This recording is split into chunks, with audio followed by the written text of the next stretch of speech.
ഇന്ന് എന്ത് കറി വെക്കുമെന്ന് ആലോചിച്ചിരിക്കെ ചേമ്പ് മോരൊഴിച്ച് കറി വെക്കാമെന്ന് വിചാരിച്ചു. അങ്ങനെ ചേമ്പ് നന്നാക്കി കഷ്ണങ്ങളാക്കി എടുത്തു.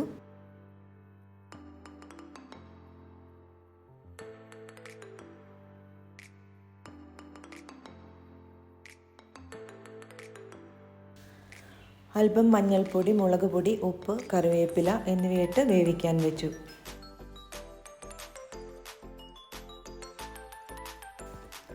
ഈ സമയം കൊണ്ട് തേങ്ങ അരച്ചെടുക്കാമെന്ന് വെച്ചു. അതിനായിട്ട് ചിരകിയ തേങ്ങയിലേക്ക് ചെറിയ ഉള്ളി, അല്പം വെളുത്തുള്ളി, ജീരകം, കുറച്ച് കാന്താരിമുളക് എന്നിവയിട്ട് നല്ലവണ്ണം അരച്ചെടുത്തു.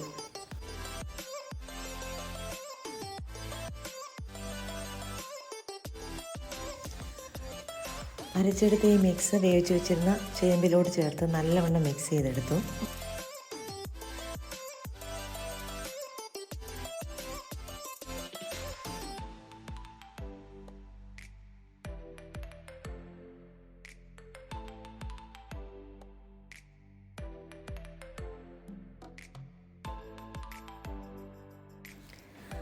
അരക്കപ്പ് തൈരും അല്പം ഉപ്പും കൂടെ ചേർത്ത് കൊടുത്തു.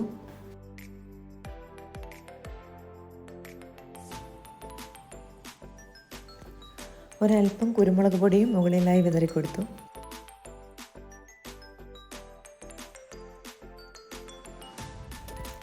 അവസാനമായി താളിച്ചൊഴിച്ചു. അങ്ങനെ എൻ്റെ ചേമ്പ് മോരുകറി ഇവിടെ റെഡി ആയിട്ടുണ്ട്.